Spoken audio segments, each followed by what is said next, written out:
Here are the solutions to numbers 5 and 9 from Gift 4-6 and then the 2 AP practice problems. So let's take a look at number 5. Gas is being pumped into a spherical balloon at the rate of 1 cubic foot per minute. How fast is the diameter of the balloon increasing when the balloon contains 36 cubic feet of gas? So we have our picture drawn out here of a sphere, and we just wrote in the radius here.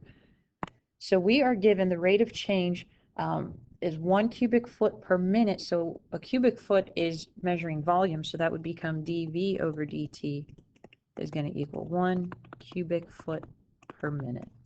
We are asked to find how fast the diameter of the balloon is increasing. So that's going to become, I'm going to use a capital D for diameter. So dd over dt is equal to what? When the volume is equal to 36 cubic feet of gas. So our equation that we need to use here is volume of a sphere. So volume of a sphere is equal to 4/3 pi r cubed. But since we're trying to find dd over dt, we need to replace the radius with the diameter. So the radius is half of the diameter. So that's what we're going to substitute in here for r. So this becomes 4/3 times pi times d over 2 cubed. So we'll get 4/3 times pi times d cubed over 8. And we could simplify this to say it's pi d cubed over 6. All right, so now we'll differentiate with respect to time. Take the derivative of both sides. So we have dv over dt is going to equal the derivative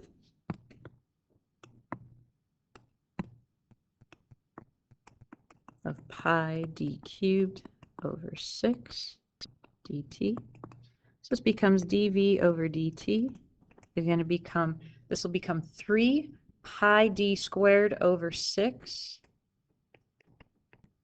Write it like this, and then we could simplify, so we'll just get pi over 2 times d squared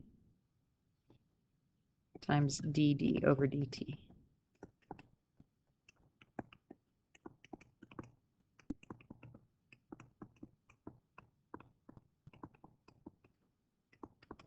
All right, so we definitely need to know what d is.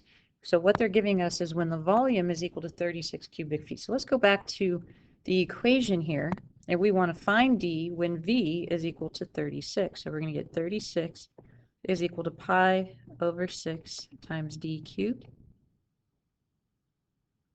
So 36 times 6, this will become 216 over pi, just multiplying by the reciprocal, equals d cubed, and we'll take the cube root of each side. So we'll get 6 over the cube root of pi for our diameter. So now we'll go ahead and evaluate. So dv over dt, again, we said was 1. So that's going to equal pi over 2 times 6 times the cube root of pi squared times dd over dt. So this will become 36 pi over 2 times pi to the 2/3 times dd over dt.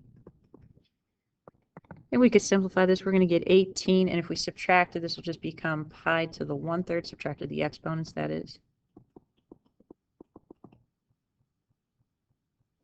So we'll just divide both sides by 18 times the cube root of pi. So dd over dt is equal to 1 over 18 times the cube root of pi.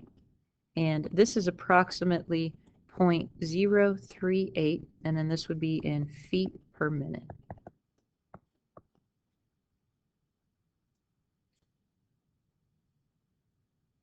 Okay, looking at number 9. Okay, number 9, this is very similar to number 2, and then I think it was number 13 out of the book. So kind of like a ladder leaning against a building. So here we have an 8-foot 2x4 board is leaning against a 10-foot wall. So this board is 8 feet long, it's leaning against a 10-foot wall.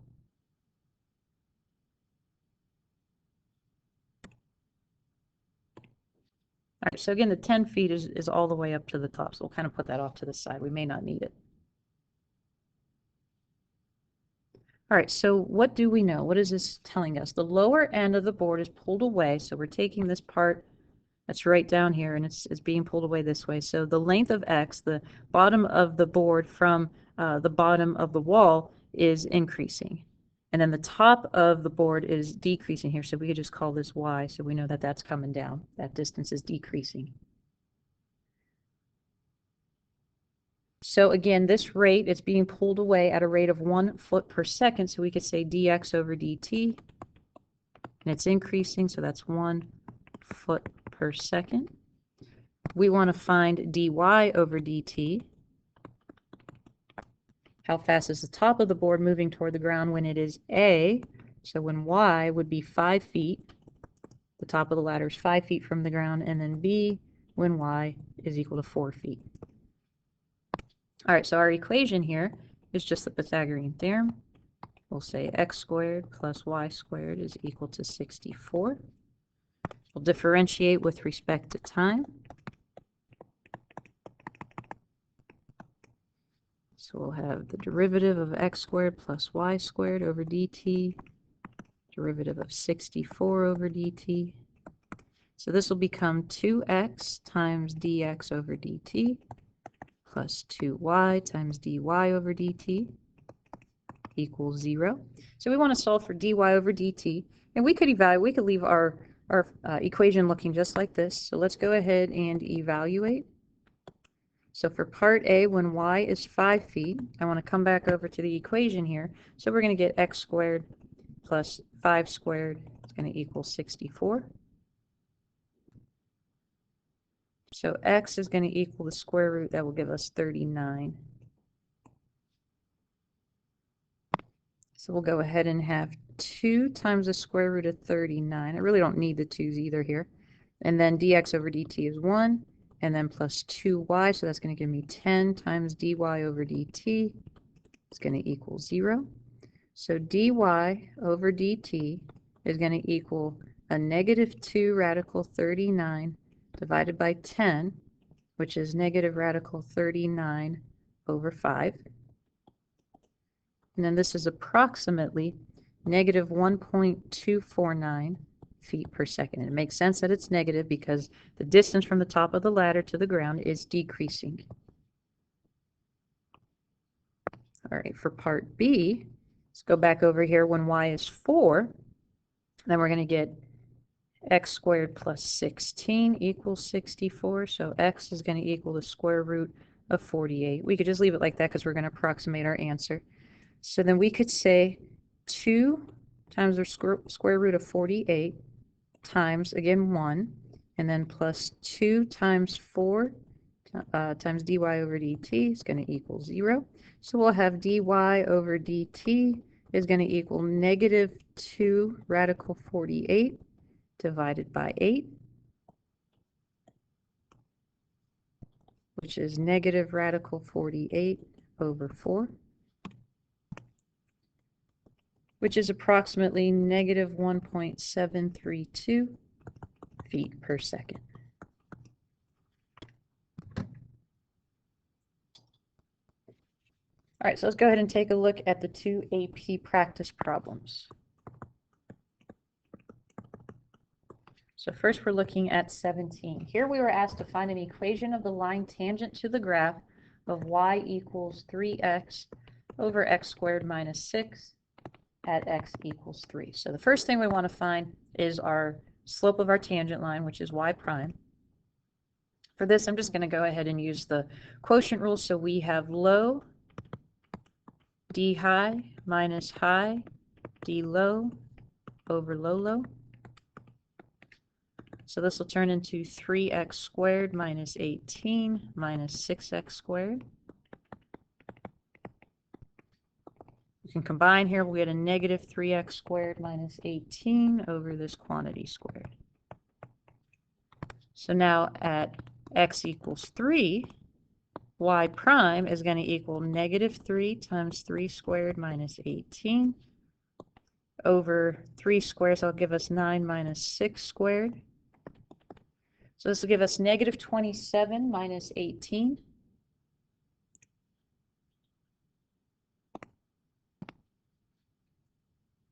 giving us negative 45, and then this is 3 squared, so over 9, so this is equal to negative 5.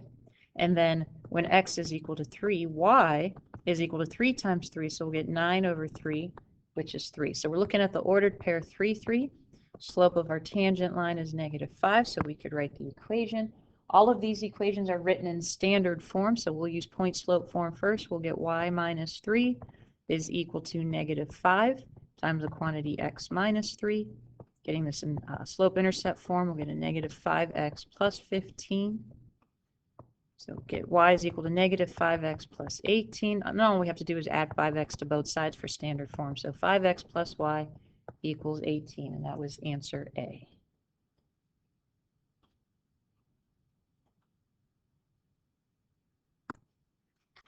All right, for number 19, it says let f be a differentiable function of x that satisfies f of 1 is equal to 7, f of 4 is equal to 3. Which of the following conditions would guarantee that the tangent line at x equals c is parallel to the secant line joining f of 1 or 1 comma f of 1 to 4 comma f of 4?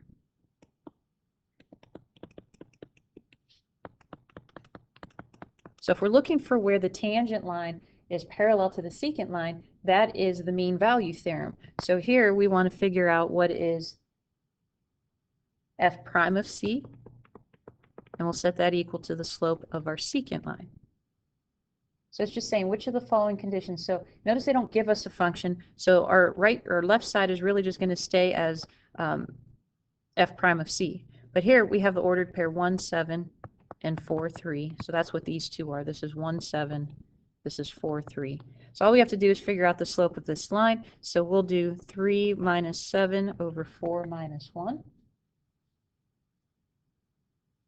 So f prime of c is going to equal negative 4/3, and that matches D. All right, so let me know if you still have questions after watching this video.